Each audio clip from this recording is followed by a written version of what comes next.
Hi guys, how's it going?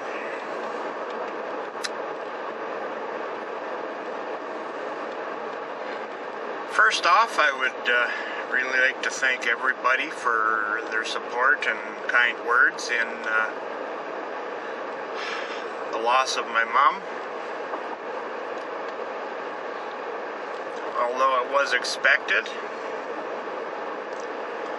it was a much longer haul than we were told. We know it's not an exact science.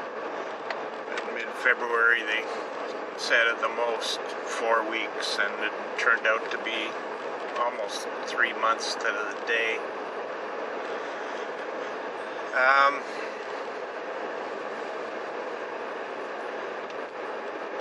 When she did go, she hadn't been awake for a couple of days. She was waking up less and less. And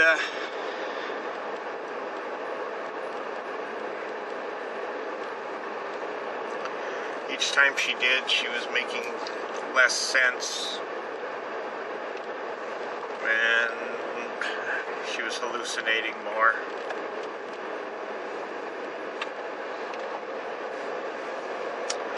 But in all, she wasn't in any discomfort at all. But she ate so little over the final 3 months. It surprised a lot of people that she lived as long as she did. And when she did go on the 10th, oh man, I just had a massage and now I'm tired.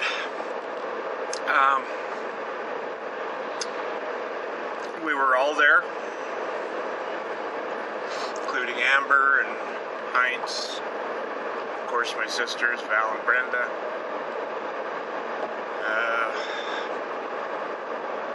my cousins, Debbie, Susie, and Karen were there as well. Karen is likely the closest, one of the closest nieces that Mom had, very close, and it's from her mom's side of the family, whereas the other cousin Debbie is from my dad's side, but she's been there for us for years and always been around, and she's a nurse, and she worked geriatrics and other things over the course of her 35-year career.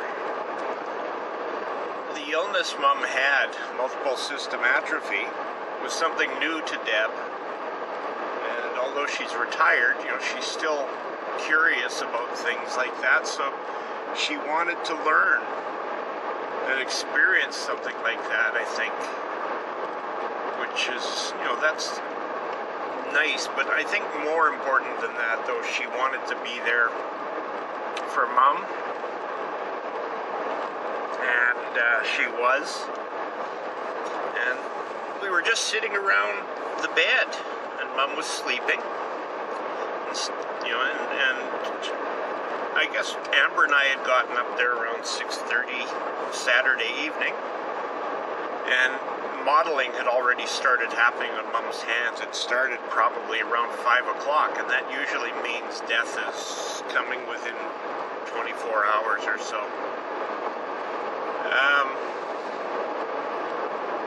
So they called Deb and got her up there right away, and called Karen and called my aunt, but she didn't want to come up, Mom's sister. And Amber and I had just gotten there, and Mom was sleeping, and she's stirring a little bit, but nothing showing discomfort, just like you stir when you're sleeping. And we were having a good time and reminiscing and talking about some of the things that did come out of Mom's illness, one being she developed a sense of humor, which she never had. Mom was the kind of person that, she didn't get a joke. She couldn't tell a joke if her life depended on her, or, one-line singers, nothing. just wasn't her. But the last 18 months, that changed. And she was getting quite a sense of humor, and I think that made it easier for us. And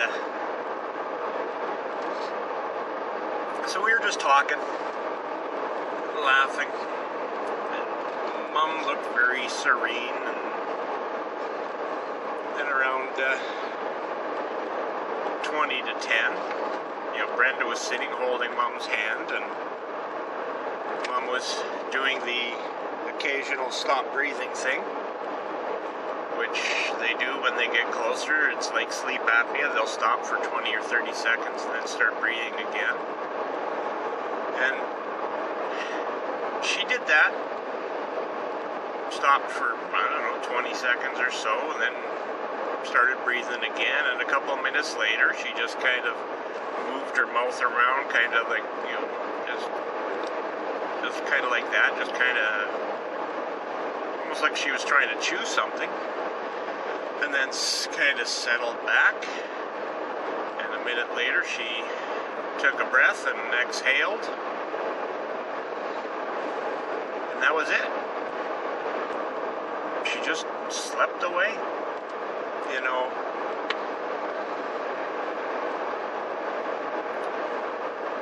I can't think of a nicer or a better way to go than in your sleep with your family with you.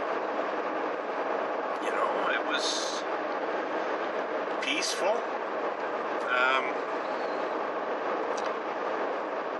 And almost surreal, because she's just lying there sleeping and alive, and 30 seconds later she's not. So Deb checked her pulse and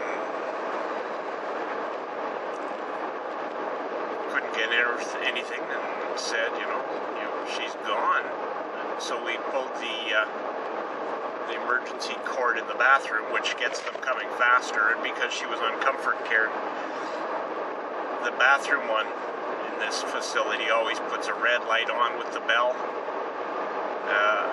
And knowing that it was Mom's room, they all came running. And Mom had a DNR stuff, that she didn't want anything to prolong her life, so we just let her go. And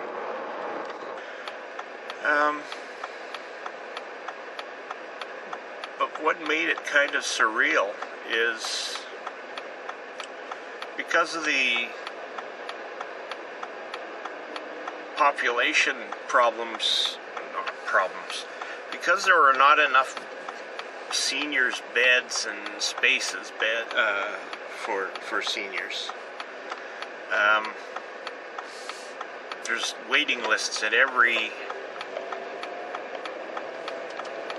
place you go once you're a senior. If you're getting into a senior's residence or a personal care home or anything like that, there's a waiting list. Some of them could be a couple years long. And so because of that, they don't mean to be cold, but you have to empty your loved one's room usually within 24 hours. Now, because it was a weekend, they said they could push it to Monday, which we appreciated, but we thought with Sunday being Mother's Day, we didn't really feel like cleaning her room out on Mother's Day, for one. And for two, all the other residents there, they don't want to see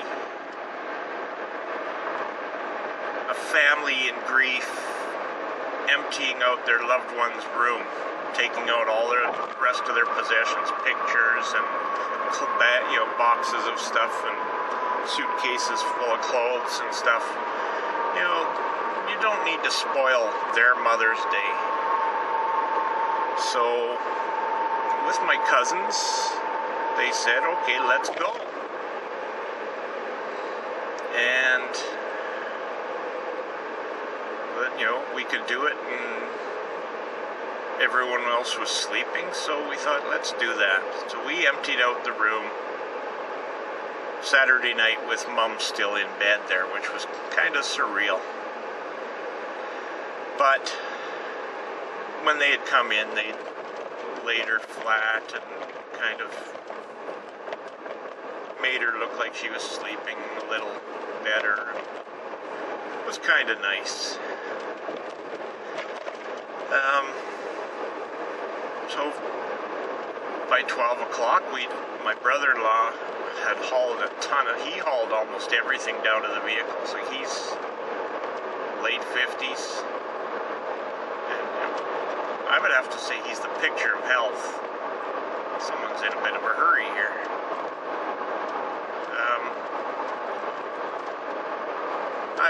I wish I was as healthy as he is. I wish I was half as healthy as he is. And, we couldn't have got through this without him.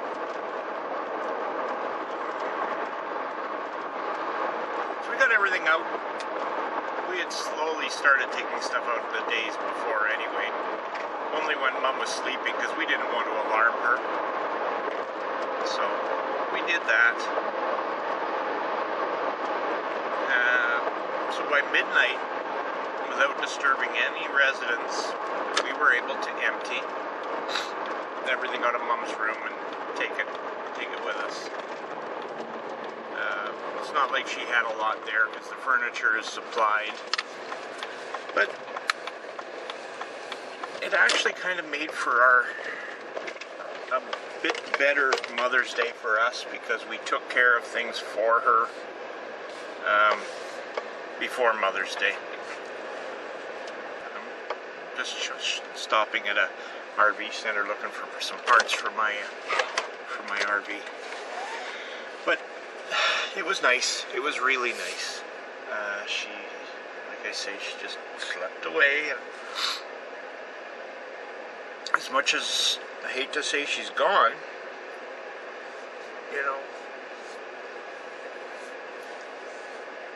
I think we got more relief out of it than grief, because she had not been well, and her quality of life was really bad. So, Mom, we miss you, we love you, and once again, everybody, thanks for all your kind words and your support, and now I just have to get a little better, because I'm totally burned out. And I'm going to be back to making videos.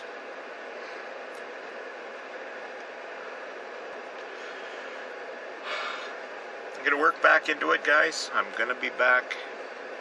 I got a few things I got to take care of that I'm going to try and videotape, and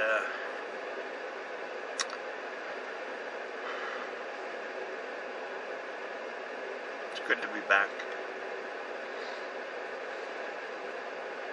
Good to be back. And one more thing, my condolences to Mr. RP had given us message that Dead-Eye Dan had passed away, and Jason was near it. 66 Hellride was down to hours or days. My condolences go out to those families. So, I'm babbling now. Did pretty good for 15 minutes. Now I'm starting to babble, so I'm going to let you go. Take it easy. Have a good one.